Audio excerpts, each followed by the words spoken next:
Karakteristika našeg kongresa je da pored evidentnih predavanja vrhunskih stručnjaka iz zemlje i iz inostranstva imamo i transmisiju operacija uživo koje ste mogli da pratite iz naše angio sale.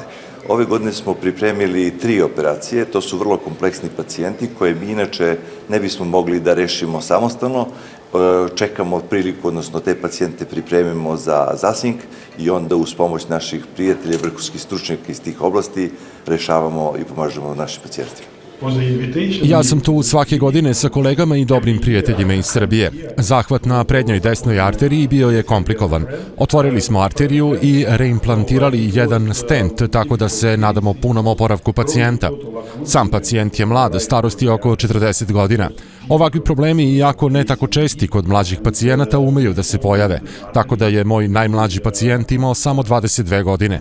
Genetika je glavni problem koji dovodi do ovakvog stanja, ali i pušenje kao i povećan nivo holesterola i hipertenzija. Simpozijum krenuo kao takav, kao inicijalno neko gde što je trebalo našoj publici, odnosno lekarima istočne Srbije, da približi invazivni deo, onaj element koji ne viđaju svakog dana.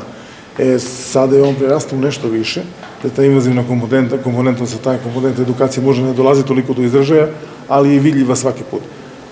Ne može verovatno da ne može da non stop ide prenos iz sale, može da non stop bude nešto na TV-u, da moraju da kolege čuju svoju klasičnu priču, ono čim bi se svakog dana bave, ali je cela poenta u stvari tog sastanka da se njima približi ono što ne viđaju svakog dana i da oni znaju kako da se ponašaju prema takvim pacijentima, odnosno kako da pravno diagnostikuju neke stvari, da to dođe nama u ruke, a da mi kasnije, što je koliko u našoj moći, to najbolje rešimo s te strane.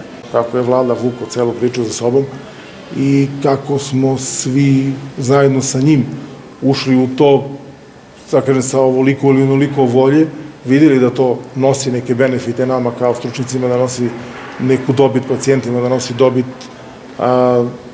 sali, da nosi dobit odelenju, odnosno struci kao takve, da ne govorimo o dobiti, ružno je reći dobit, korist,